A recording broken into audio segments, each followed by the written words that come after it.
할렐루야, 2020년 마지막 주일 예배 오신 여러분 환영합니다. 지금 가정에서 누군가와 함께 예배드리고 있다면 옆 사람에게 함께 예배드릴 수 있어서 기쁩니다 라고 해볼까요?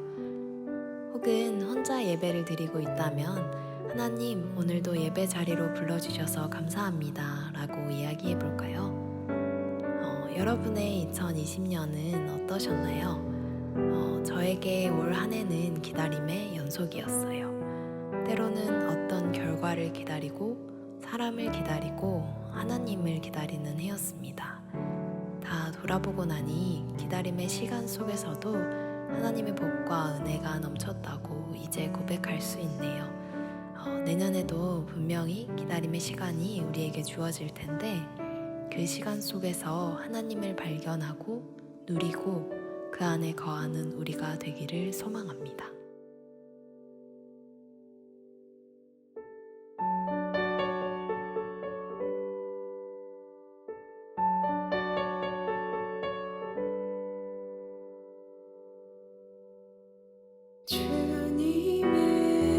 주님의 시간에 그의 뜻 이루어지리 기다려 하루하루 살 동안 주님 인도하시니 주 뜻 이룰 때까지 기다려 주님의 시간에 주님의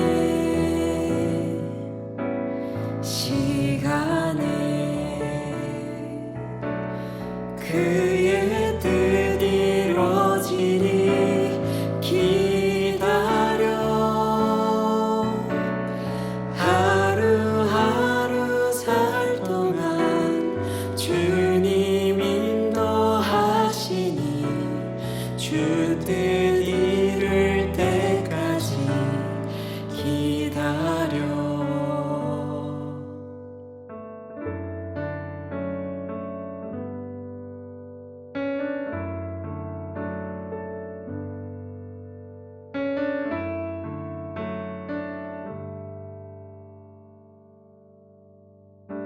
기다려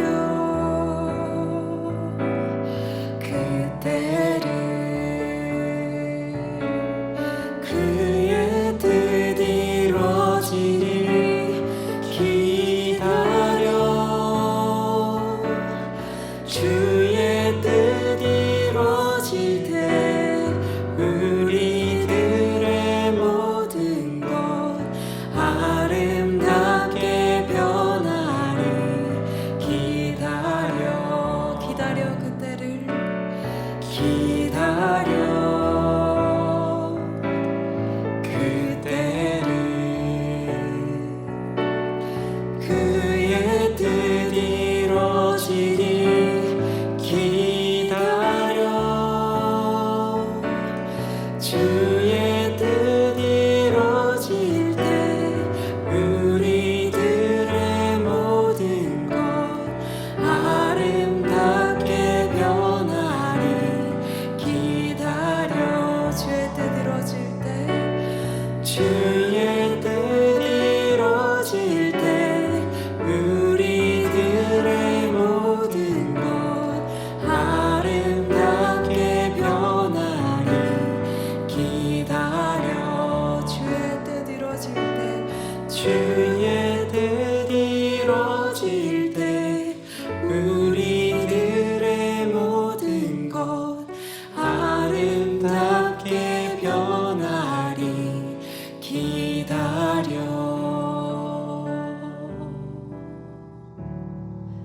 아멘.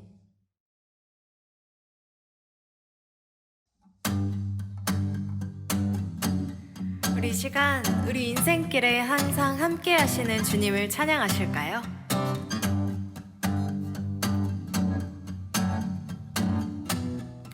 다 함께 주 이름 찬양.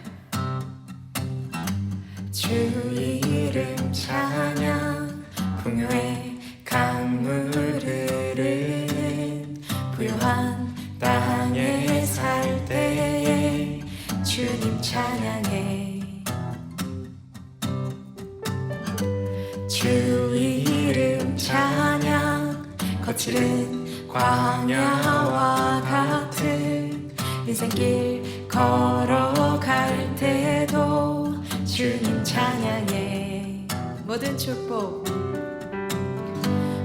축복 주신 주님 찬양하리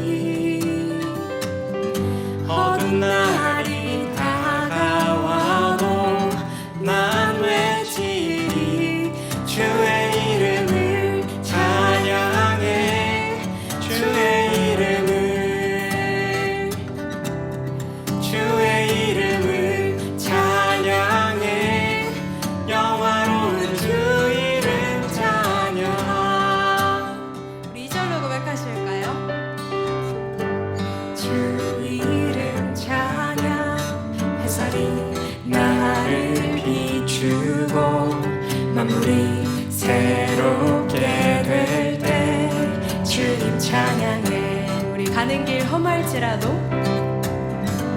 주 이름 찬양 가는 길 험할지라도 고통이 따를지라도 주님 찬양해 모든 축복 주신 주님 찬양하리 어두운 날이 다가와도 난 외치 주의 이름을 찬양해 주의 이름을 찬양해 영화로운 주 이름 찬양 주님을 주시며 주님을 찾으시네 내 맘에 하는 날 주 찬양합니다 주님을 주시며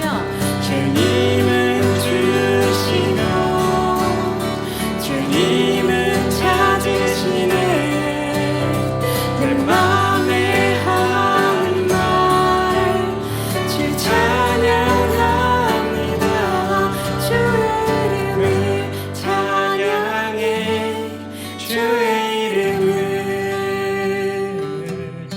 주의 이름을 찬양해 영화로운 주 이름 찬양 주의 이름을 찬양해 주의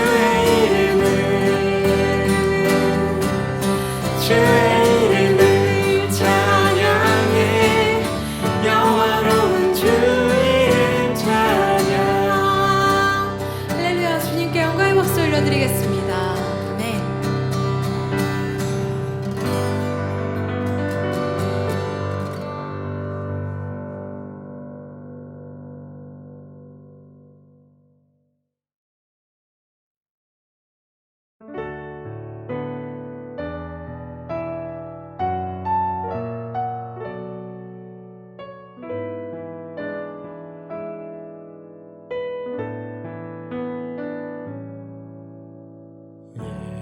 예수는 내 힘이요 나의 기쁨 내 참소망 그 이름의 생명이 내 삶의 이유라 내가 사나 죽으나 그 이름을 위하여 내 모든 것들이니 나를 받으소서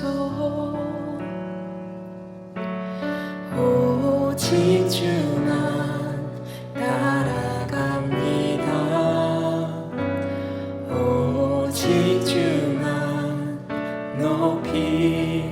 받으소서.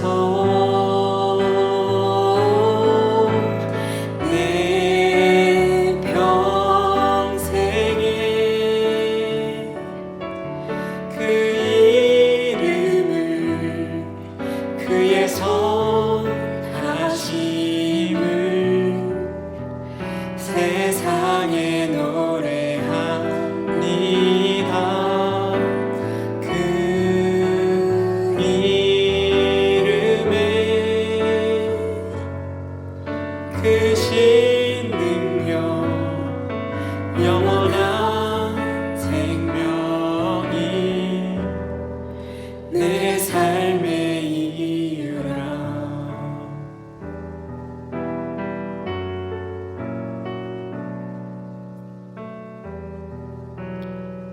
우리 처음부터 고백하실까요? 예수는 내 힘이요.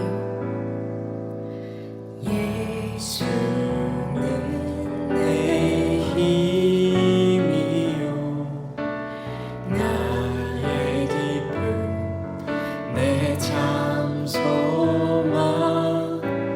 그 이름의 생명이 내 삶의 이유라.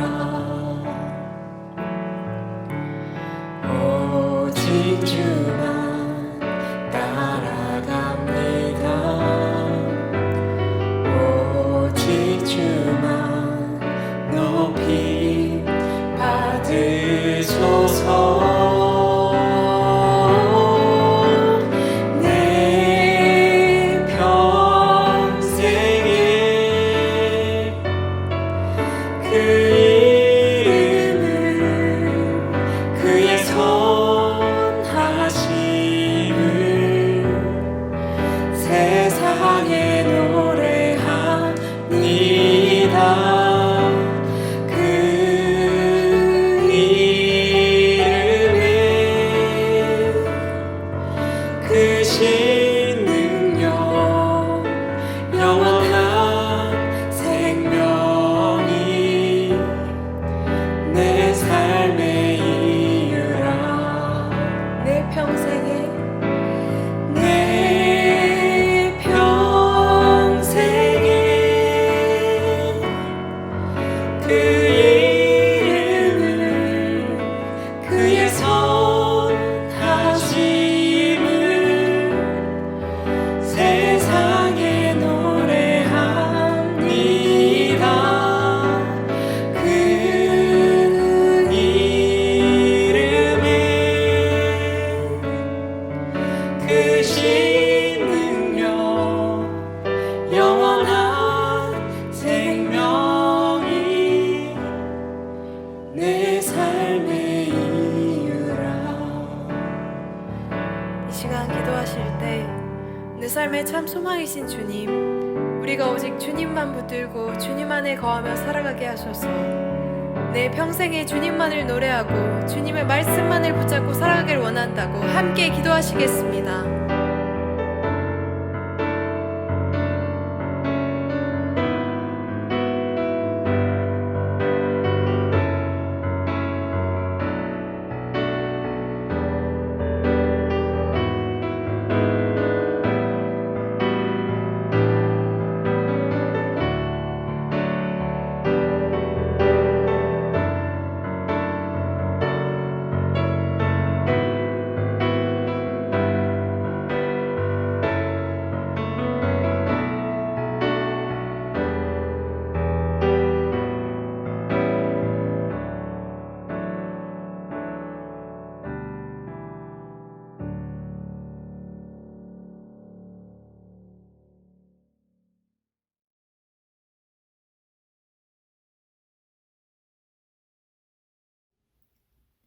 사랑이 많으신 하나님 아버지, 오늘도 사랑의 교회 공동체가 각자의 가정에서 주님을 찬양하고 주님을 만나는 시간을 허락하심에 너무나 감사합니다. 코로나 바이러스로 어려운 상황 속에서도 주님께 나아가는 지체들 한 명 한 명 주님께서 항상 지켜주시고 함께하여 주세요. 올해의 마지막 주일을 맞이하여 한 해를 돌아봅니다. 코로나 바이러스로 인해 집에서 많은 시간을 보내고 지체들과 함께 모여 예배드리지 못하는 평소와는 많이 다른 일상을 보낸 한 해이지만 그 가운데서도 주님의 능력과 주님의 임재하심을 경험하였음을 고백합니다. 광야 가운데서도 주님을 찾은 다윗처럼 여러 가지 이유로 삶이 힘들고 고단할 때에도 주님께로 나아가서 하나님 안에서 참된 평안과 쉼을 얻는 저희가 될 수 있기를 기도합니다. 또한 고난 가운데서도 주위 사람들을 섬길 수 있는 저희가 되길 원합니다. 이 땅 가운데에 병과 가난으로 신음하는 이들을 기억하게 하시고 저희의 아픈 곳만 돌보는 것이 아니라 항상 저희보다 어렵고 힘든 사람들을 생각하고 그들을 위해 기도하고 도울 수 있도록 능력과 용기를 부어주세요. 오늘 말씀 전하시는 목사님 위해서 기도합니다. 빈 예배당에서 말씀 전하시는 목사님께서 영적으로 지치지 않고 주님의 말씀을 성실하게 전달하실 수 있도록 영육 간의 강건함을 주세요. 또 이 예배를 위해서 섬기는 손길들을 기억하고 축복하여 주시고 주님을 섬기는 기쁨 알게 하셔서 주님을 섬기는 일이 저희에게 수고로운 일이 아닌 참된 평안과 넘치는 은혜가 되도록 허락하여 주세요. 주님만이 저희의 왕 되심을 고백하는 예배 되도록 이 예배 가운데 함께 하여 주시고 각자의 가정 가운데 함께 하여 주세요. 감사합니다, 주님. 감사드리며 이 모든 말씀 살아계신 우리 주 예수님의 이름으로 기도드렸습니다. 아멘.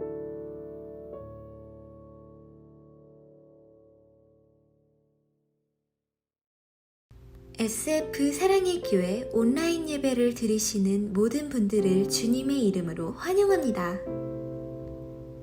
코비드-19으로부터 성도님들의 안전을 위해 당분간 주일 예배는 온라인으로 주일 오전 11시에 드려집니다. 예배 순서가 변경되어 설교 후 봉헌 시간이 따로 없습니다. 이 점 참고하시어 헌금은 예배 전 광고 시간에 아래와 같이 온라인 또는 우편으로 헌금을 드려주시길 바랍니다. 송구영신 예배가 12월 31일 목요일 오후 11시에 있습니다. 다음 주 주일은 신년감사 주일입니다. 마음과 정성을 다하여 준비한 예물을 드립니다.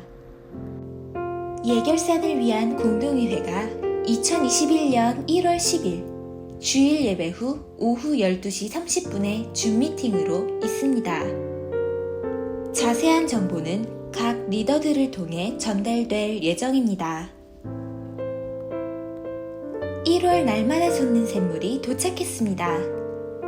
신청하신 분들은 받아가시길 바랍니다. 저희 SF 사랑의 교회 예배를 처음 들으시고 샌프란시스코 및 베이아리아에 거주하시며 저희 교회에 등록하길 원하시는 분들께서는 교회 이메일 또는 인스타그램 DM을 통해 연락을 주시면 교회 담당자 또는 성도들이 연락을 드리겠습니다. 매주 주일 예배가 끝난 후 오후 1시 30분부터 청년부 전체 순모임이 줌으로 진행됩니다. 청년부 형제 자매님들의 많은 참석과 관심 부탁드리겠습니다. 청년부 모임 관련된 질문과 줌 링크가 궁금하신 분들께서는 저희 SF 사랑의 교회 청년부 인스타 계정으로 DM을 보내주시면 담당 인원이 연락을 드리겠습니다. 어려운 상황 속에서도 물질로 헌신해주신 모든 성도님들께 감사드립니다.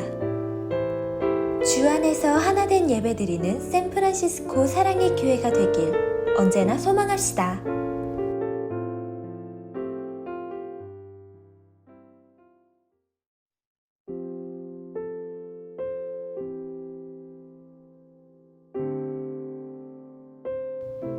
룻이 새벽까지 그의 발치에 누웠다가 사람이 서로 알아보기 어려울 때에 일어났으니 보아스가 말하기를 여인이 타작마당에 들어온 것을 사람이 알지 못하여야 할 것이라 하였음이라.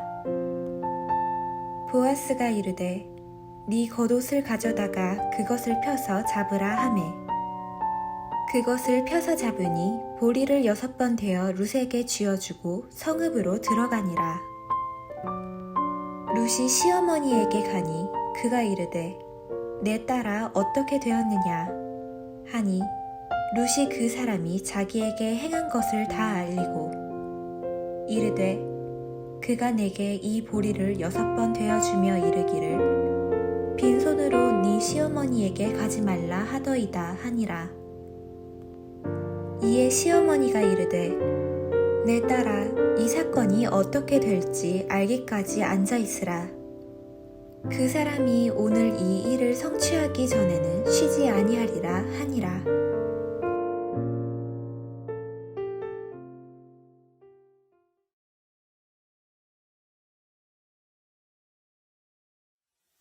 오늘은 우리가 함께 드리는 올해 마지막 주일 예배입니다. 송년주일인데 지난 3월부터 이렇게 온라인으로 예배를 드리기 시작해서 오늘까지 계속 예배를 이렇게 드리고 있는데 어려움 가운데서도 많은 성도들이 마음을 모아주시고 또 힘을 모아주시고 지혜를 모아주셔서 그동안 아름답게 하나님 앞에 예배 드릴 수 있었고 또 주님을 섬기고 교회와 영혼들을 섬길 수 있었고 그래서 많은 일들을 우리가 감당할 수 있었습니다. 함께 해주신 모든 성도님들께 감사를 드리고 무엇보다도 우리의 부족한 예배를 기뻐해 주시고 또 받아주시고 사랑해 주신 하나님 아버지께 감사를 드립니다. 새해에도 변함없이 주님이 우리와 함께 하시기를 바라고 또 여러분의 삶에도 하나님의 위로와 또 하나님의 복이 넘치시기를 주님의 이름으로 축복합니다. 여러분 지난 주일에 룻과 보아스가 처음 만났습니다. 룻이 이삭을 주러 간 밭이 마침 공교롭게도 보아스의 밭이었습니다. 거기서 열심히 일을 하다가 이제 그 주인인 보아스를 만났죠. 그래서 함께 대화를 시작하고 은혜를 베풀고 은혜를 받고 또 한 에바나 되는 엄청난 보리 이삭을 이제 주어서 집으로 돌아옵니다. 나오미가 물었죠. 그러니까 이 룻이 보아스를 만난 이야기, 거기서 보아스가 자기에게 어떻게 자기를 선대했는지 하는 이런 이야기들을 쭉 이야기합니다. 시어머니 나오미가 룻이 하는 그 소리를 다 듣고 마음속에 뭔가를 깨달아요. 그리고 마음에 작정하게 됩니다. 그리고 오늘 본문에 와서 이 나오미 마음속에 작정한 것을 이제 실행에 옮기는 것이 오늘 본문에 등장하고 있습니다.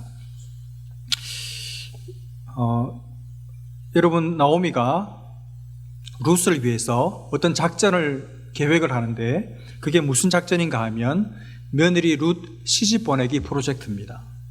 나오미는 룻을 통해서 보아스가 룻을 선대한 이야기를 다 들으면서 이 사람이 우리 기업 물을 자가 되겠구나. 이 사람이 우리의 고엘이 될 수 있겠구나. 이 룻을 이 보아스에게 시집을 보내어서 그렇게 해서 보아스가 우리 기업 물을 자, 우리 집안의 고엘이 되도록 하자. 이런 마음에 말하자면 작정을 한 거예요. 여기서 우리가 한 가지 좀 개념을 정리하고 이해를 할 필요가 있는데 이 당시 이스라엘에는 고엘이라는 제도가 있었습니다. 기업 물을 자죠. 이 고엘이라는 말의 뜻이 뭐냐 하면 도로 찾는다, 물으다, 되찾다, 구속하다 이런 뜻입니다. 여러분 이 고엘이라는 제도가 적용되는 4가지 경우가 있었습니다. 첫째가 어떤 때냐 하면 이스라엘 백성들 중에 피치 못할 사정으로 하나님께서 기업으로 주신 그 땅을 팔았거나 혹은 잃어버렸을 때 그 사람의 다른 이 가까운 친척 중에 그 팔아버린 혹은 잃어버린 그 땅을 자기 돈으로 사서 이 팔거나 잃어버린 자기 친족에게 되돌려주는 것, 그런 경우가 그 사람을 고엘, 사서 자기 돈으로 사서 되찾아주는 사람을 고엘이라고 했고, 두 번째 경우는 이스라엘 백성이 재정적인 이유 때문에 스스로 종으로 팔린 경우가 있었어요. 이때도 역시 유력한 좀 부유한 친족 중에 자기가 그 값을 주고 그 사람을, 그 팔린 종을 이제 사서 자유롭게 해주는, 그 자유롭게 해주는 그 사람이 고엘인 겁니다. 세 번째는 친족 중에 한 사람이 억울하게 죽임을 당했습니다. 그때 자기 친족의 그 억울한 죽음을 밝히면서 복수를 해주는 그 친족, 그 사람이 고엘입니다. 마지막 네 번째는 자식을 남기지 못하고 한 남자가 죽었을 때 그 미망인을 자신의 아내로 삼아서 자식을 낳아서 그 죽은 남자의 대를 잇게 만들어주는 그 사람을 고엘이라고도 했습니다. 그러니까 이스라엘의 이 고엘 제도의 핵심은 친족 중에 누군가가 값을 치러야 된다는 거죠. 자기가 대신 값을 치르는 희생을 해서 어려움을 당하거나 어떤 희생을 당한 그 사람의 명예와 그 사람의 대를 이어주는 사람, 그 사람이 기업 물을 자 혹은 고엘이 되는 것이죠. 나오미는 지금 바로 이 보아스라는 남자가 우리 집안에 기업 물을 자 고엘이 될 수 있겠구나, 이 생각을 한 겁니다. 자, 그러기 위해서는 우선 룻을 보아스에게 시집 보내어서 보아스가 우리가 잃어버린 땅을 사서 다시 되찾아주면 되겠구나, 이 생각을 한 거예요. 그래서 룻을 보아스에게 시집 보낼 프로젝트를 룻을 이 밭에 보내놓고 나서 혼자서 집에 있으면서 그 생각을 아마 한 것 같아요. 그리고 나서 이제 자기 나름대로 시나리오를 다 짜서 며느리 룻이 집에 돌아왔을 때 이제 그 시나리오를 보여주는 겁니다. 여러분, 그 시나리오의 내용은 이렇습니다. 먼저 시간은 밤 시간을 이용해요. 역사는 밤에 일어나지 않습니까? 이 당시 이 보리 타작을 하는데 보통 이 보리 타작은 낮 시간에 하지 않고 밤에 합니다. 왜냐하면 낮에는 덥기 때문에 밤에 했어요. 그러니까 일꾼들이 저녁 내내 보리 타작하는 일을 하는 겁니다. 일이 다 끝나고 나면, 보리 타작하는 일이 다 끝나고 나면 늦은 밤에 이제 이 추수의 기쁨을 이 주인과 온 함께 수고한 일꾼들이 같이 나누는 겁니다. 그래서 이 주인이 그 수고한 일꾼들의 수고를 칭찬해주고 격려해주고 그러면서 축제를 벌이는 겁니다. 그래서 밤늦게까지 먹고 마시고 노는 것이죠. 실컷 즐기는 겁니다. 그리고 나서 그 타작을 하는 그날은 떠나지를 않고 이 주인이, 그리고 많은 일꾼들도 대부분 그냥 그 자리에서 잡니다. 그러니까 주인들도 웬만해서는 집으로 안 돌아가고 그날만큼은 자기 타작마당에 조그만 방이든지 어쨌건 그 타작마당에서 자는 것이죠. 나오미는 지금 바로 이런 이스라엘의 타작 문화에 대해서 잘 알고 있는 거예요. 더욱이 보아스는 사람이 참 신실하고 성실하고 근면한 사람이어서 틀림없이 이 타작하는 날에 그냥 잔치가 끝나고 나서 곧바로 집에 돌아가지를 않고 일꾼들의 노고를 다 취한 다음에 함께 그 타작마당에서 잘 거다, 이렇게 예상을 하고 룻한테 보아스가 있는 타작마당으로 타작하는 날 밤에 가라는 겁니다. 근데 가기 전에 먼저 룻에게 세 가지를 준비시켜요. 첫 번째는 깨끗하게 목욕을 하게 합니다. 그리고 두 번째는 이제 몸에 기름을 바르게 하고, 마지막 세 번째 이 옷을 깨끗이 입고 그러고 가라는 거예요. 이게 여러분 명령입니다. 히브리 원문을 보면 이게 명령형으로 되어 있습니다. 그러니까 이것을 너는 꼭 하고 나서, 그렇게 준비를 마치고 나서 밤에 타작마당으로 가라고 시어머니 나오미가 며느리 룻에게 명령을 내린 거예요. 여러분, 이게 뭡니까? 몸을 깨끗이 씻고 몸에 기름을 바르고 옷을 깨끗이 입고 신부 화장이죠. 신부 화장. 그러니까 그 밤에 컴컴해가지고 앞도 잘 안 보이고 그런 캄캄한 시간에 신부 화장하려고 하지 말고 미리 신부 화장 다 하고 나서, 그리고 나서 밤에 보아스를 만나러 타작마당으로 내려가라는 겁니다. 명령입니다. 그리고 나서 이렇게 또 명령해요.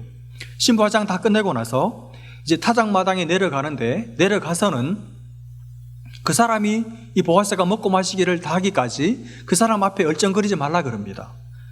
괜히 미리 나섰다가 의심받지 말라는 것이죠. 참 이 나오미가 굉장히 이런 데는 굉장히 이 민첩하고 신중해요. 그러고 있다가 이제 보아스가 이 파티가 다 끝나고 잠자리에 들려고 할 때 그때 너는 그 사람이 어디서 누울지를 정확하게 잘 봐두었다가 거기 이제 몰래 잠입해 들어가라는 겁니다. 들어가서 보아스가 이제 실컷 먹고 마시고 마시는 게 물을 마셨겠습니까? 술을 마셨겠죠. 그러니까 이제 이 술 취해서 잠에 취해서 잠들었겠죠. 거기 들어가서 보아스가 누운 그 이불을 살짝 소리 없이 들고 그러고 나서 누우라는 거예요. 보아스 발치에 그 발 밑에. 그러면 보아스가 자다 말고 이렇게 뒤척이다가 뭔가 발길에 걸리는 게 탁 느껴지면 순간 깜짝 놀라서 깨겠죠. 깨서 실눈으로 볼 거 아닙니까? 그러면 그때 그 보아스가 너에게 네가 할 일을 알려줄 거다. 이렇게 시어머니 나오미가 룻에게 이 청혼 프로젝트를 시나리오를 며느리한테 명령을 한 거예요. 여러분, 이 나오미의 작전 어떻습니까? 사실 다분히 위험 요소가 굉장히 많은 대본입니다. 그렇지만 또 한편으로 생각해 보면 나오미는 룻도 알고 있고 보아스도 들어서 어느 정도 알고 있어요. 그래서 위험 요인이 없는 것은 아니지만 자기 나름대로는 최선을 다해서 이 묘책을 생각해낸 겁니다. 저는 잘 모르겠어요. 이렇게 해도 생각이 듭니다. 이 방법 아니고 이 시나리오 말고 다른 시나리오도 가능하지 않았을까요? 제가 만약 시나리오를 쓴다면 이 룻을 보아스에게 시집 보내고 싶었다면 이렇게 할 수 있지 않았을까요? 자기가 직접, 이 나오미가 직접 보아스를 찾아가서 사실 당신과 내가 가까운 친척 사이 아닙니까? 우리가 지금 어려운 상황이 됐는데 제 며느리 룻과 당신이 결혼을 해서 우리 집안의 기업물을 자가 되어 주십시오. 이렇게 아예 정식으로 직접 찾아가서 청혼을 할 수도 있었을 것 같아요. 혹은 아예 그냥 룻을 데리고 가서 룻을 소개시켜 주면서 내 며느리하고 결혼을 해서 우리 집의 대를 이을 기업물을 자가 되어 주십시오. 이렇게 말할 수도 있었을 것 같습니다. 하여튼 나오미는 자기 나름대로는 이 방법이 최선이라고 생각했는지 모르지만 이렇게 시나리오를 짜고 이제 며느리에게 작전 지시를 내렸습니다. 여러분, 지금 나오미 입장에서는 그렇다 치고 여러분, 문제는 룻입니다. 룻의 입장이 문제예요. 여러분, 룻의 입장에서 한번 생각해 보십시오. 시어머니로부터 이런 대본을 받았습니다. 이런 명령을 받았습니다. 자기한테 이 연기를 하라는 거예요. 기분이 어떨까요? 그리고 룻이 이렇게 할 수 있을까요? 이 연기 가능할까요? 밤중에 보아스에게, 여러분, 아무리 보아스가 믿음 좋고 정말 좋은 남자라고 할지라도 아직은 일단은 이 사람하고 자기하고 상관이 없는 외간 남자잖아요. 그렇죠? 그런 사람의 그것도 다른 방도 아니고 침소에, 그리고 한밤중에 술 취해 있는 이 남자한테 그것도 몰래 잠입해 들어가서 그 사람의 이불을 들어서 그 사람 발치에 살짝 조심스럽게 누워라. 여러분, 이거 오해받기 딱 알맞습니다. 그렇지 않습니까? 여러분, 일단 그렇게 해서 이렇게 이렇게 하다가 깼을 때 보아스가 잠결에 술 취해서 잠들었다 잠결에 이 젊은 여인 20대 초중반밖에 안 되거든요. 지금 룻이. 이 룻을 착 봤을 때 아무리 상황 설명을 하고 당신은 우리의 고엘입니다. Will you marry me? 결혼해 주실래요? 청혼을 할 때 아무리 설명을 하고 변명을 해도 이 보아스가 안 믿어줄 수도 있잖아요. 아니, 내가 이 장에서 좀 불쌍해가지고 너 좀 뒤를 봐주고 너에게 선의를 가지고 선대해 주니까 얘가 겁도 없이 여기까지 들어왔네? 이런, 어디서 그런 나쁜 버릇을 배운 거야? 이럴 수도 있잖아요.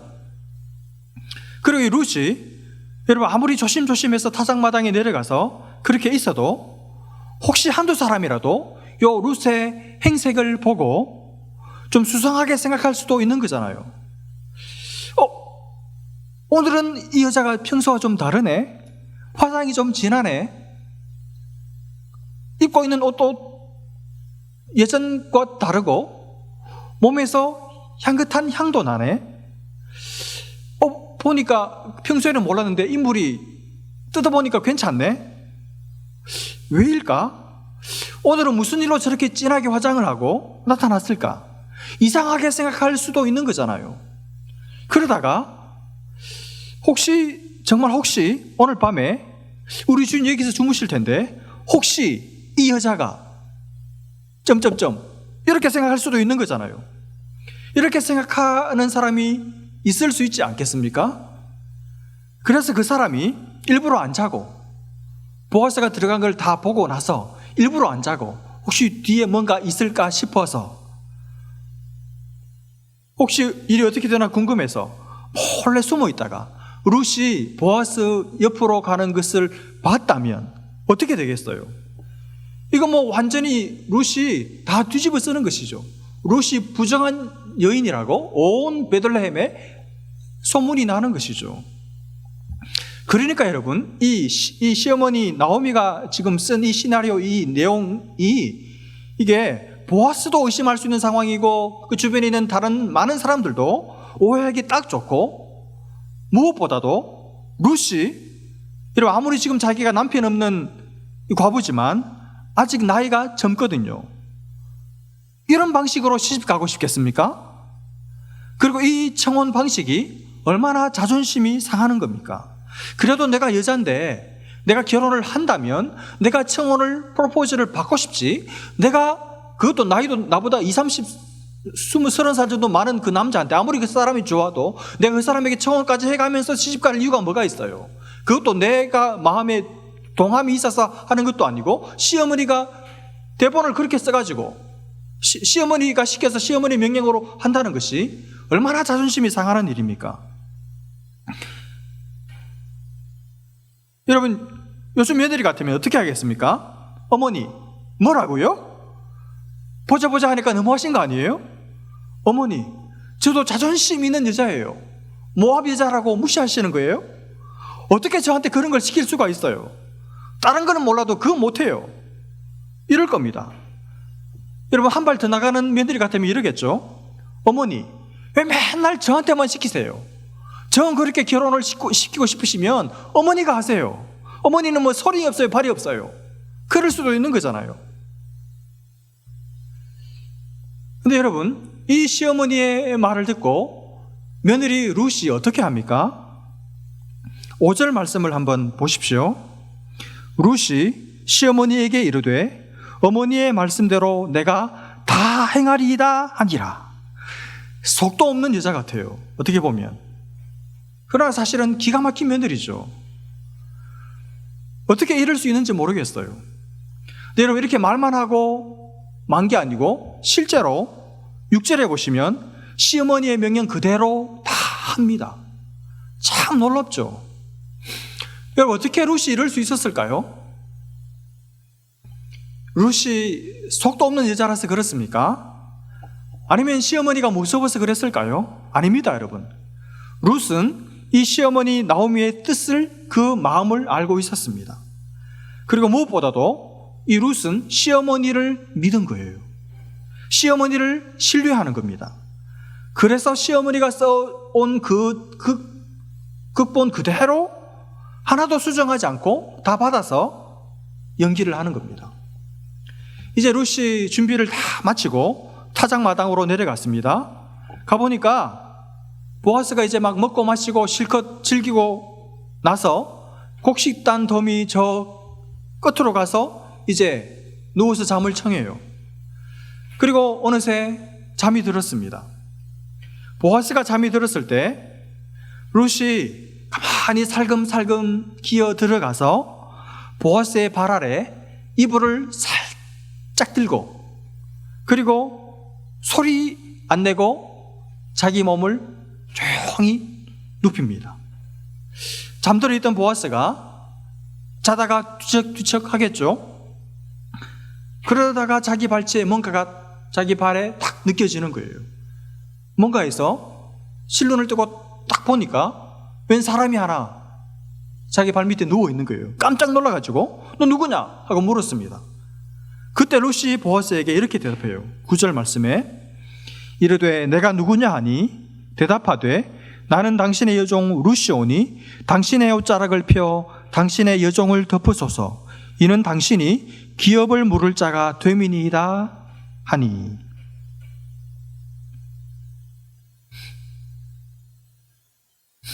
당신의 옷자락을 펴 당신의 여종을 덮으소서. 이게 뭡니까? 나랑 결혼해 주십시오. 청혼하는 것이죠. 왜냐하면 당신은 저의 고엘이기 때문입니다. 당신은 저의 기업 물을 자이기 때문입니다. 이렇게 말하면서 자기와 결혼해 달라고 부탁하는 겁니다. 이 말을 잠결에 듣고 보아스가 어떻게 합니까? 10절부터 13절까지인데 여러분, 이 룻을 한밤중에 갑자기 몰래 찾아 들어와서 자기를 당황스럽게 하고 자기에게 느닷없이 청혼을 한, 이 어떤 면에서 무리한 부탁을 하는 것 같은 이 룻을 보아스는 당돌하다고 다그치거나 악하다고 정죄하지 않고 여호와의 이름으로 복을 빌어줍니다. 오히려 칭찬합니다. 그 마음과 그 믿음을 칭찬합니다. 그리고 어쩌면 가녀린 여인의 몸으로 어쩌면 두려운 마음을 가지고 있었을지도 모를 이 룻을 향해서 룻의 마음을 위로하면서 룻을 안심을 시킵니다. 두려워하지 마라. 그러면서 네 말대로 내가 다 행하겠다고 약속해 줍니다. 그러면서 여기서 여러분, 네 말대로 내가 다 할게. 이제부터 내가 다 알아서 할게.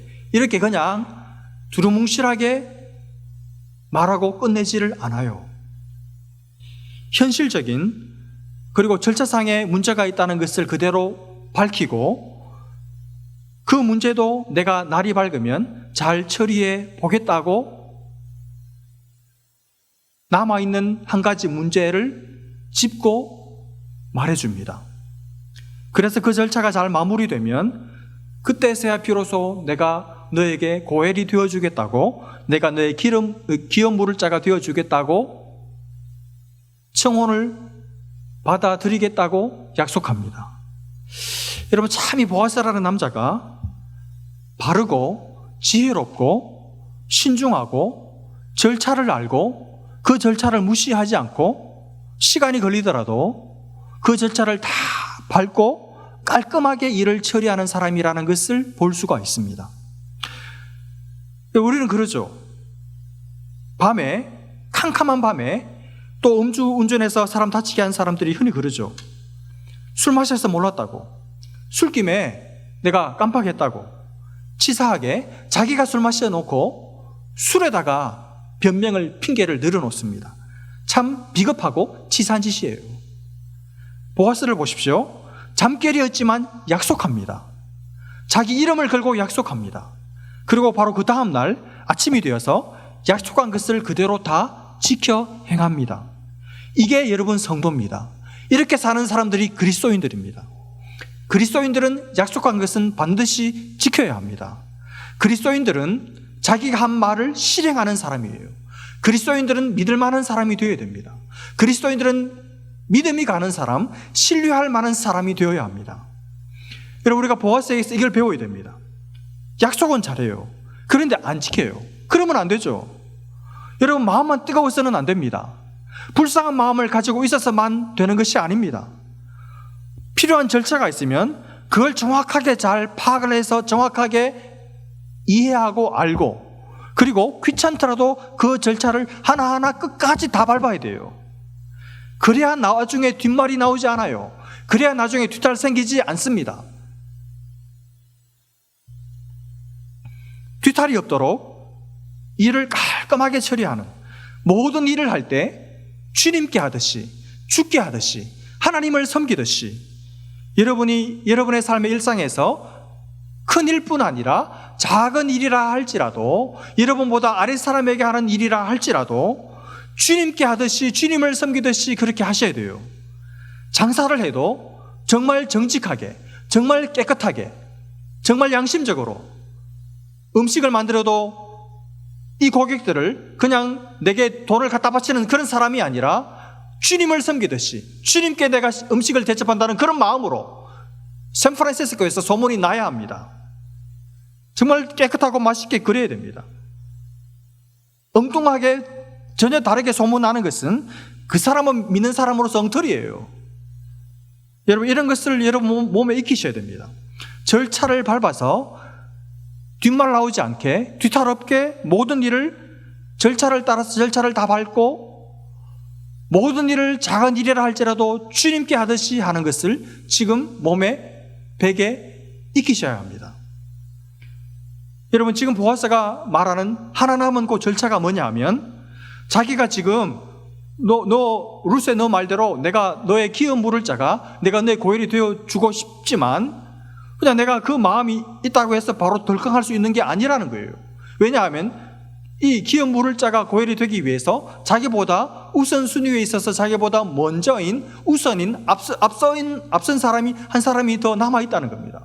그래서 그 사람에게 이야기를 해서 만약에 그 사람이 너의 고혈이 되어 주겠다고 하면 그 사람이 너의 고혈이 되어 줄 것이고 만약 그 사람이 고혈이 되는 이 책임을 싫어서 회피하고 그래서 자기 발에서 신을 벗어서 그 권리와 의무를 포기한다면 그렇다면 내게 그 다음 차선의 우선책이 돌아오기 때문에 그러면 내가 너의 고혈이 되어 주겠다. 그 절차를 이야기하는 것이죠. 그래서 먼저 그 사람에게 오늘 날이 밝으면 내가 이제 가서 만나서 물어보겠다. 그렇게 말해주는 거예요. 그러면서 보아스가 마지막에 한마디를 더 붙입니다. 마지막은 아니고 한마디를 더 붙입니다. 여러분, 저는 여기서 이 보아스의 아주 큰 사람으로서의 작은 부분에도 굉장히 세심한, 작은 부분에서도 굉장히 세심하게 보살피는 그 깊은 배려와 따뜻한 온기를 느끼게 됩니다. 뭐라고 말하는지 아십니까? 아침까지 누워 있으라 그래요. 여러분, 보통 주인 같으면 그냥 알아서 가든지 말든지 할 수 있지 않습니까? 근데 아침까지 누워 있으라 그럽니다. 왜 그렇습니까? 혹시 지금 나가서 돌아다니다가 누구라도 보는 사람이 있으면 자기도 자기지만 사실 룻이 오해를 받을 수 있으니까 룻을 그런 방식으로 보호를 해주는 것이죠. 여러분, 지금 보아스가 나이가 많거든요. 사람이 나이가 많아지고 한 살을 더 먹으면 이런 도량이 사람을 배려하는, 사람을 헤아리는, 마음을 헤아리는 이런 도량이 점점 더 커져야 되는 것이죠. 그래서 룻이 새벽에 아직 동트기 전에 이제 일어나서 가려고 하는데 또 보아스가 그러는 겁니다. 그냥 돌려보내질 않고 뭐라고 말하느냐 하면 너 그냥 빈손으로 가면 또 안 된다는 거예요. 그러면서 너 겉옷을 펴라는 겁니다. 겉옷을 폈습니다. 그리고 이는 힘껏 겉옷을 잡으래요. 잡았습니다. 그래 놓고선 보아스가 보리를 이제 되어서 주는데 한 대, 두 대, 세 대, 네 대, 다섯 대, 여섯 대를 되어줍니다. 여러분, 보아스가 룻에게 이 보리를 여섯 대를 되어주었다는 말은 그만큼 넘치도록 은혜를, 자비를 베풀었다는 뜻이기도 하고, 룻이 우리가 생각하는 룻은 이름도 외자잖아요. 룻.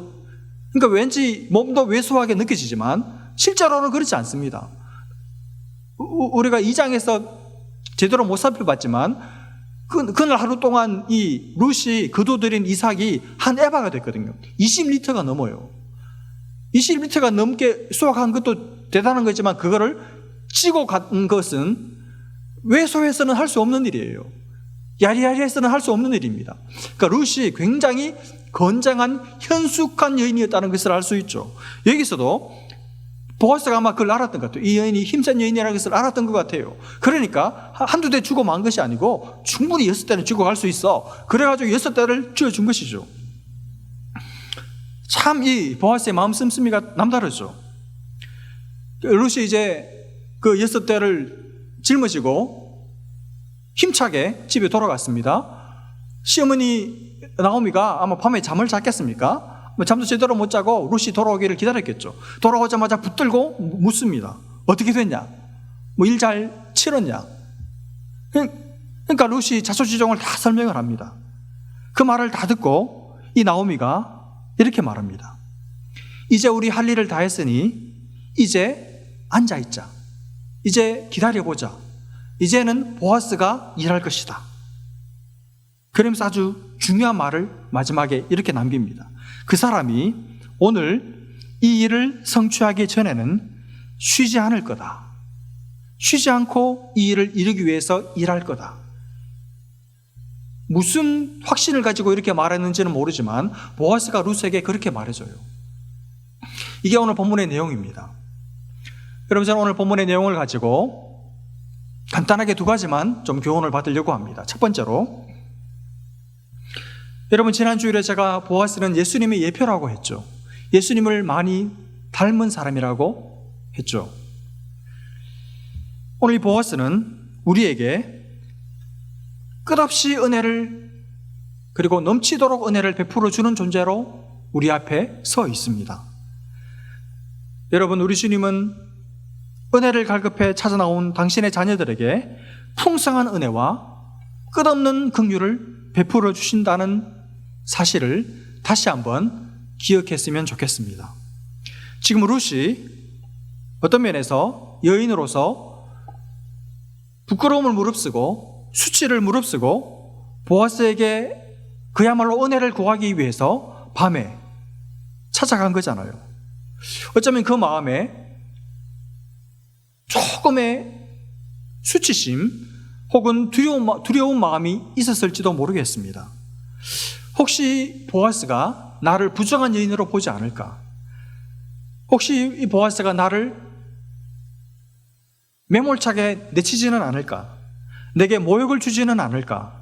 그런 생각, 그런 마음의 두려움이 있었을지도 모르죠. 여러분, 우리가 주님 앞에 나아갈 때 가끔 그런 생각이 들 때가 있습니다. 내가 주님께 은혜를 필요로 해서, 은혜를 사모해서 주님께 나아가지만 혹시 주님이 나를 차갑게 대하시지는 않을까? 주님이 나를 냉대하시면 어떻게 하지? 이런 생각으로 주님 앞에, 그러나 은혜가 꼭 필요해서 주님 앞에 나아갈 때가 있습니다. 왜냐하면 내 삶이 너무 안 받쳐주고 내가 너무나 주님과 그리고 또 주님의 원하심과 내가 너무나도 다른 삶을 살고 있기 때문에 하나님 앞에 나아가긴 나아가지만 마음속에 확신과 담대함으로가 아니라 때로는 쭈뼛거림과 머뭇거림과 의심을 가지고 불안과 두려움을 가지고 주님 앞에 나아갈 때도 있습니다. 내가 은혜 받을 자격이 없다는 것을 내가 아는 것이죠. 그렇지만 그래도 주님의 은혜가 아니면, 주님의 손에 복주심이 아니면 내가 못 살기 때문에 하나님 앞에, 은혜 보좌 앞에 나아갈 때도 있습니다. 두려운 마음으로. 사랑하는 여러분, 그때 하나님은 어떻게 하십니까? 내 연약함과 부족함과 수치를 가지고 나온 나를 하나님은 부끄러워하시지 않습니다. 내게 수치를 주시지도 않습니다. 나를 차갑게 대하시지도 않고 나를 모른다고, 보기 싫다고 내치시지도 않으세요. 언제든지 어떤 경우에도 하나님은 나를, 은혜를 찾아온 나를 뜨겁게 맞이해 주십니다. 열렬하게 나를 환영해 주십니다. 빈손 들고 나온 나를 빈손으로 돌려보내지 않으시고 그 빈손에, 내 빈 허한 마음에 주님은 가득 내 손에 채워주시고 내 허전한 가슴에 하나님의 뜨거운 사랑으로, 하나님의 동행, 하나님의 인도하심에 확실한 확신으로 나를 채워서 돌려보내시는 분이 우리 아버지 하나님이신 줄로 믿습니다. 여러분, 우리가 하나님께 내 부족한 그대로, 내 부끄러운 그대로 하나님께 나아가면 하나님은 우리를 불쌍히 여기십니다. 그리고 때에 맞는 은혜를 주십니다. 우리를 빈손으로 돌려보내시는 법이 없어요. 은혜가 풍성하신 하나님, 그리고 나를 향한 긍휼에 무궁하신 하나님께서 하나님께 언제든지 담대히 나아가서 여러분 모든 은혜와 모든 불쌍히 여기심, 긍휼을 받고 사시기를 주님의 이름으로 축복합니다. 두 번째로 오늘 본문에서 찾고 싶은 교훈은 주님은 우리의 안식을 위해서 쉬지 않고 일하시는 분이라는 이 사실입니다. 여러분, 나오미가 룻에게 그랬죠. 그 사람이 오늘 이 일을 성취하기 전에는 그 사람 쉬지 않을 거야. 여기서 여러분 이 일이 뭘까요? 1절에 나오는 룻에게 안식을 주는 것입니다. 룻에게 안식할 곳을 주어서 룻의 삶을 복되게 하기 위해서 보아스는 그 일이 성취되기까지는 쉬지 않을 거라고 나오미는 확신 가운데 말하고 있습니다. 여러분, 우리 주님 우리의 안식을 위해서 우리가 복을 받으며 사는 그 삶을 위해서 우리가 안식하고 우리가 진짜 복을 누리기 전까지 주님은 우리를 위해서 쉬지 않고 일해 오셨고 지금도 주님은 우리의 안식을 위해서 우리의 복된 삶을 위해서 쉬지 않고 일하시는 분이신 줄로 믿습니다. 여러분, 인생을 지으신 하나님의 최초의 의도는 우리가 하나님 안에서 안식을 누리며 사는 것이었습니다. 만족하고 내 삶에 만족하고 그리고 부족함이 있는 삶이 아니라 부족함이 없는 충만한 삶을 사는 것이 하나님께서 우리를 지으신 목적이었습니다. 그런데 죄가 땅에 들어오고 나서 인생들 가운데 바로 그 하나님이 의도하시고 목적하셨던 안식이 깨뜨려지고 말았습니다. 그래서 인생들은 정말 쉬고 싶지만 안식하고 싶지만 쉬지를 못하고 일평생 안식을 얻기 위해서 실컷 고생만 하다 한 번도 제대로 된 안식을 누리지 못하고 세상을 떠납니다. 불행한 인생이죠. 사람들이 안식이 없어요. 쉬지를 못합니다. 자기와 화평하지를 못합니다. 그런 인생들에게 안식을 잃어버린 인생들에게 잃어버린 안식을 되찾아주기 위해서 우리 주님 이 땅에 오셨습니다. 주님은 우리에게 안식을 주시기 위해서 스스로 그 영광스러운 하늘의 안식을 포기하고 이 땅에 오셨습니다. 허물 많은 저와 여러분 같은 죄인들을 위하여 십자가에 달려 모든 죄값을 다 지불하시고 우리의 기업 물을 자, 우리의 고엘, 우리의 신랑 되어 주셔서 우리에게 구원을 주시고 우리에게 영원한 생명을 주시고 예수 안에서 참된 안식을 선물로 주셨습니다. 그 주님은 지금도 우리에게 주신 이 구원을 완성하시기 위해서 그리고 당신의 신부된 우리를 영원한 안식으로 초대하기 위해서 신랑 되신 주님과 그 성품과 그 인격이 흠도 없고 점도 없이 걸맞는 주님의 신부로 만드시기 위해서 지금도 열심히 쉬지 않고 일하고 계십니다. 내가 더 거룩해지고 내가 더 주님을 닮아가도록 나를 향한 하나님의 부르심과 나를 향한 그 하나님의 그 존귀한 목적이 이루어지게 하도록 그리스도의 순결한 신부로 온전한 하나님의 사람으로 만들어내기 위해서 나는 때로는 낙심하고 나는 때로는 포기하고 나는 때로는 애굽이 좋아서 이 세상이 좋아서 세상에 기웃거릴 때도 있고 나는 포기하고 쉴 때도 있지만 주님은 우리의 성화, 우리의 거룩, 우리의 안식을 위해서 한시도 쉬지 않으시고 열심히 일하고 계십니다. 주님은 졸지도 않으시고 주님은 주무시지도 않으시고 우리를 위해서 지난 한 해 동안 일해 오셨습니다. 그리고 지금도 우리를 위해서 일하고 계십니다. 새해에도 2021년에도 주님은 우리를 위해서 변함없이 쉬지 않고 열심히 일하셔서 우리를 바꾸실 거예요.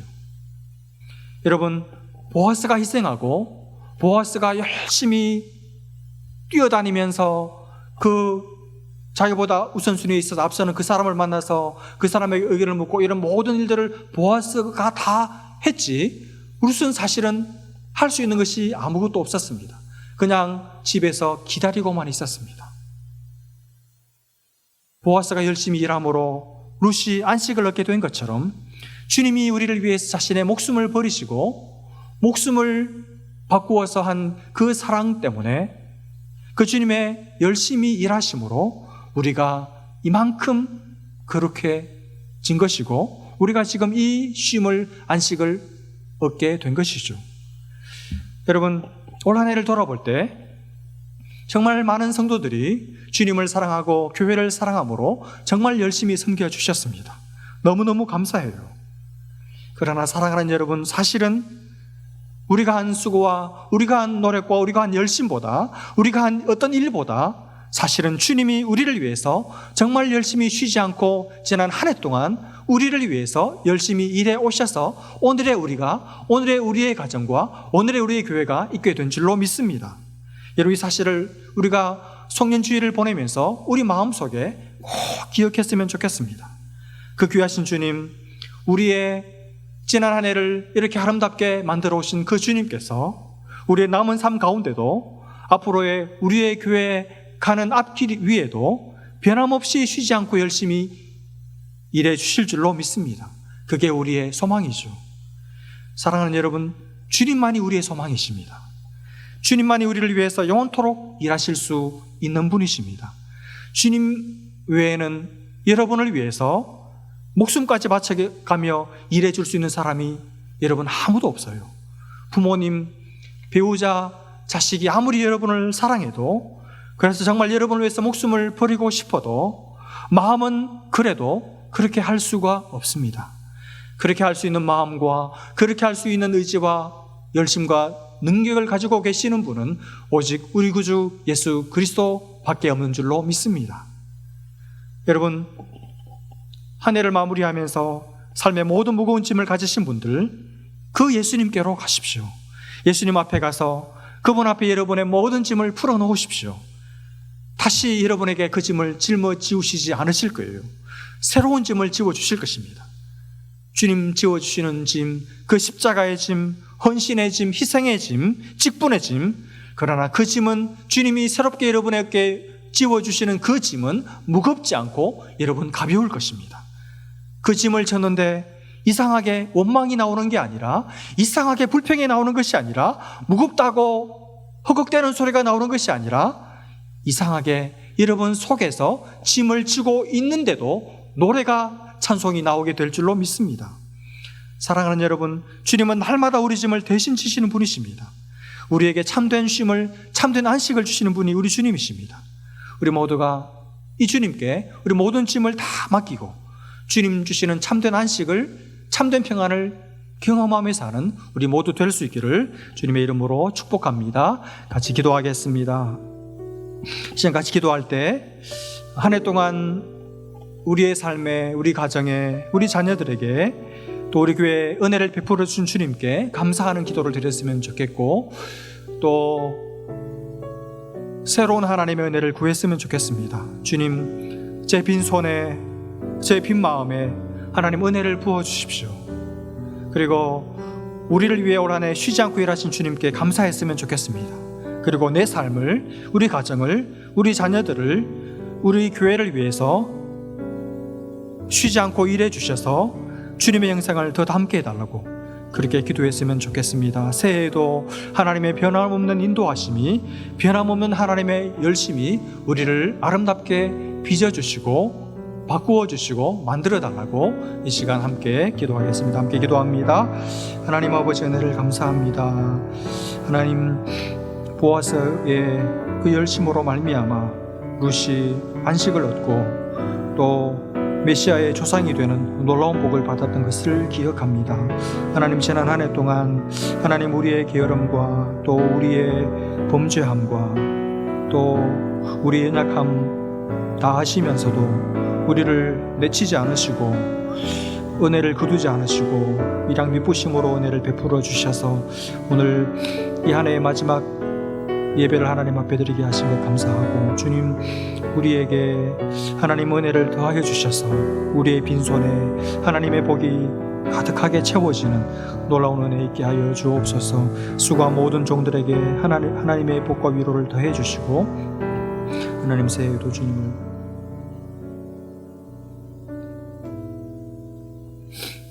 하나님 아버지의 은혜와 사랑을 감사합니다. 2020년 정말 어렵고 고통스럽고 힘든 한 해를 그래도 하나님의 은혜로 마지막 이 시간까지 달려오게 하신 은혜를 감사합니다. 우리는 쉴 때도 있었고, 우리는 잠들 때도 있었고, 우리는 하나님 아닌 다른 것에 기웃거릴 때도 있었지만, 하나님은 온통 우리에게 마음을 쏟으시고 우리밖에 없는 분인 것처럼 우리에게 모든 사랑, 모든 애정, 모든 관심을 기울이셔서 우리와 함께 하시고, 우리의 침 삼키는 순간에도 우리를 외면하지 않으시고 붙들어 주셔서 오늘까지 인도하신 것을 감사합니다. 하나님의 쉬지 않는 열심 때문에 우리가 이만큼이라도 세워지고 자라간 것을 인하여 주님께 감사를 드립니다. 주님, 우리의 모든 짐을 이 시간 주님의 손에 맡깁니다. 십자가 아래 내려놓습니다. 주님, 내 자신의 삶과 우리 가정과 내 남편, 내 아내와 우리 자녀들과 우리 부모님과 특별히 우리 교회를 주님의 손에 맡깁니다. 주님, 우리에게는 아무런 소망이 없었지만 보아스로 말미암아 생명을 얻게 되었던 것처럼 우리에게 보이는 것 없고 아무 소망 없어 보일지라도 보아스 되신 주님이 우리와 함께 하시기에 그분에게는 생명이 있고 그분에게는 길이 있고 그분은 우리를 절대로 이대로 내버려 두지 않으시고 우리를 아름답게 바꾸고 가실 것을 믿기에 하나님, 이 소망을 가지고 우리가 낙심하지 않고 하나님, 이 한 해를, 힘겨웠던 한 해를 은혜로, 감사함으로, 노래로, 찬송으로 마무리하고 싶습니다. 주님, 우리의 예배를 받아주시고 우리의 감사와 우리의 찬송을 흠양하여 주시고, 하나님, 다가오는 2021년도 하나님, 우리의 어떠함과 우리의 결심이 아니라 하나님의 쉬지 않으시는 열심 때문에, 하나님의 일하심 때문에 우리가 어떻게 변화될지, 하나님, 얼마나 우리가 눈부시게 아름답게 거룩해질지 예상할 수 없는 그 하나님의 기적 같은 손길을 바라보며 우리가 새해를 맞이할 수 있도록 은혜를 베풀어 주옵소서. 한 해 동안 힘써 수고한 주의 사랑하는 자녀들 복에 복을 더해 주시고 이들의 섬김을 기뻐 받아 주시고 이들의 삶에 복 주시고 이들의 마음을 위로해 주시고, 하나님, 주님이 함께 하시는 복이 날마다 끊이지 않도록 하나님, 그 속에 심어 놓으신 기쁨과 감사와 찬송과 은신의 샘이 늘 터져나올 수 있도록 주님 은혜를 베풀어 주옵소서. 우리 어린 자녀들을 주의 손으로 하나님 복 주시고, 우리 청년들, 우리 신혼부부들, 우리 성년부 지체들, 또 우리 갈렙 어르신들, 하나님, 한 부서도 마음이 식지 않고 교회와 마음이 멀어지지 않고 하나님과 마음이 멀어지지 않고 더 주님을 사랑하게 하시고 주님을 위해서 헌신하고 섬기는 것이 마음에, 그 삶에 희락될 수 있도록 하나님, 그래서 다가오는 새해에는 더 주님을 사랑하고 주님의 교회를 위해서 기둥같이 쓰임받는 귀한 일꾼들 다 되게 하여 주옵소서. 오늘도 이 마지막 시간에 주님 앞에 내 삶의 전부를 담아 주님 앞에 예물 드린 사랑하는 성도들의 이 물질을 받아주시고 이들의 삶 가운데 물질로나 또 마음으로나 이들의 삶에 하나님이 줄로 지어주신 모든 구역 가운데 하나님의 넘치는 복이 충만하게 하여 주옵소서. 한 해 동안 우리 교회와 우리 자신과 우리 가정과 신실하게 함께 하신 주님께 감사와 찬양을 드립니다. 우리의 이 땅의 삶이 끝나는 그 순간까지 하나님 앞에 감사와 찬송이 끊이지 않도록 주님 은혜를 베풀어 주옵소서. 믿고 감사하며 예수님의 이름으로 기도합니다. 아멘. 이제는 우리를 위하여 성실하게 쉬지 않고 일하시는 우리 구주 예수 그리스도의 은혜와 하나님 아버지의 끝이 없는 사랑하심과 성령님의 감동하시고 깨닫게 하시고 보호하시고 함께 하심이, 그 하나님의 열심히 일하심에 기대어 우리의 삶이 지나왔고 지금도 진행되고 있으며 앞으로도 인도받을 것을 확신하고 주께 소망을 두고 주님께 더 초점을 두고 살기로 다짐하고 돌아가는 모든 하나님의 사람들, 이들의 가정과 이들의 일터와 이들의 자녀들 위해 또 우리 교회와 황폐한 이 땅 가운데 이제로부터 영원토록 함께 계실지어다.